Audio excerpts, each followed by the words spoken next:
You're listening to Ghost Tales Radio, where shadows speak and the past never rests. Tonight's story begins in silence, but the bell still tolls. They say no one returns to Elora after sundown, but that's not quite true. There's always one who comes back when the bell tolls. It was the autumn of 1961 when David Cross returned to the village of Saint Elora. He hadn't been back in nearly 20 years. Not since the night his brother vanished on the steps of the old cathedral. The village hadn't changed, still tucked in the hills of Vermont, still shrouded in fog that arrived before the stars. And the church, the Church of Saint Elora still stood tall, its bell tower blackened with moss, its doors chained shut since 1943, the last night it rang. They said the bell hadn't sounded in 18 years, and yet, that very night, as David stepped off the train, he heard it, a single toll, low, heavy, like something calling him home. The village hadn't forgotten him. They remembered David Cross, the Cross Boy, the one who ran screaming through the square the night his brother disappeared. He was only 9 then. Mrs. Bramble still ran the inn by the square. Her eyes were cloudy now, but sharp in their own way. Mrs. Bramble, old, whispery. You shouldn't have come back, David. Tolls for the guilty, you know. That bell. It doesn't just ring. It remembers. The village had changed, not in buildings or roads, but in the people. They didn't speak of the church, didn't go near it. Windows were shuttered early, doors locked before dusk, and always that feeling, as if something watched from the tower. David walked past the iron gates the next morning. They were rusted shut, twisted like something had melted them into place. But something was left on the steps, an offering, roses, blackened, wilted, and a child's shoe.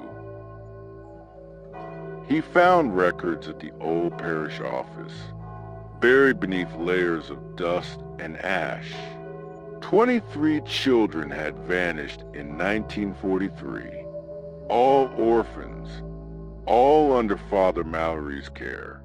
The priest himself had vanished days later. No body, no note, just the bell. It rang for 7 nights.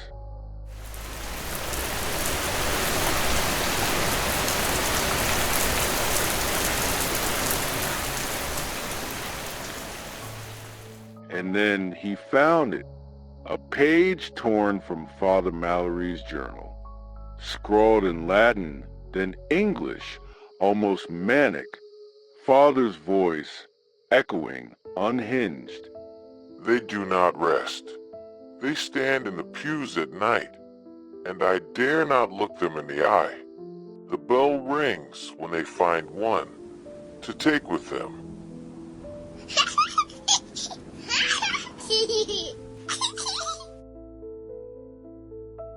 David dropped the page, because the bell rung again, but it wasn't from the tower. It came from inside his room. A small brass bell, once used to summon the priest, was ringing by itself. The chains on the church doors were gone. No one saw who removed them. No one heard the clang of rusted iron falling. But by nightfall, They lay curled on the ground like a dead snake. David knew what it meant. The bell had called, and the way was open. The air inside the church of Saint Elora was still. Dust hung like fog. The pews broken, splintered, but not empty. Something had been there. The altar cloth was fresh, still wet with wine or blood. The candles newly melted. As he stepped forward, the choir loft moaned, not from wind, but as if it sighed in warning. He reached the pulpit, and then the bell rang from above, but there were no ropes, no clappers, nothing to move it. A shadow moved between the columns, slow, measured. It wore a cassock, black, torn, burned at the edges, but its face was smooth. No eyes, no mouth, no nose, just skin, stretched and pale like wax. David couldn't breathe.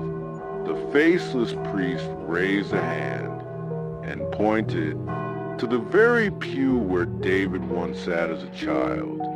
The day his brother vanished. He remembered now. He had lied. David hadn't seen his brother taken.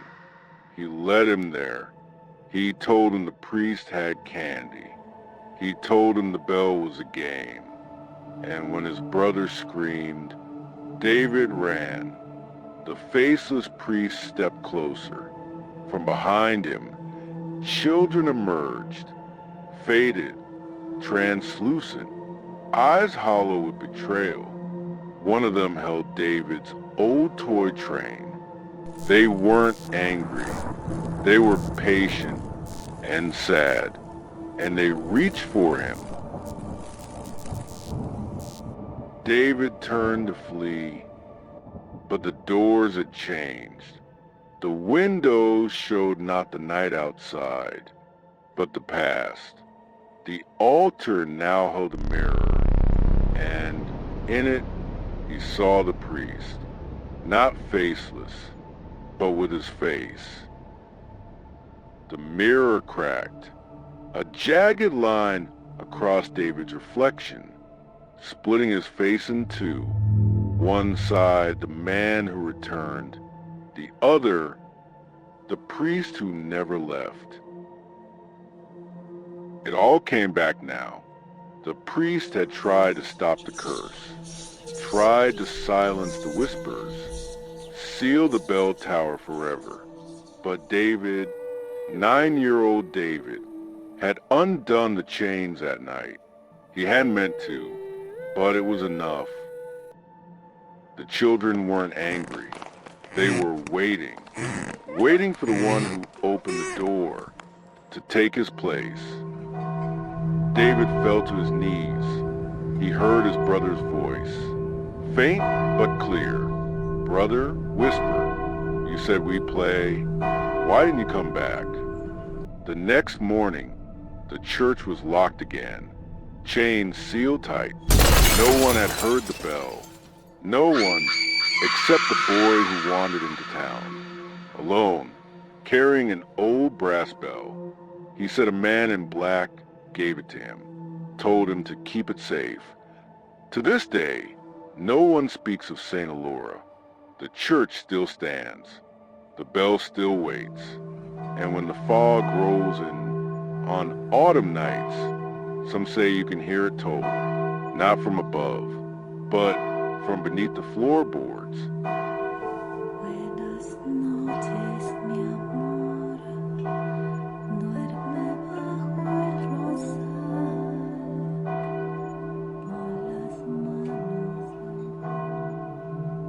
Thank you for joining us at Ghost Tales Radio.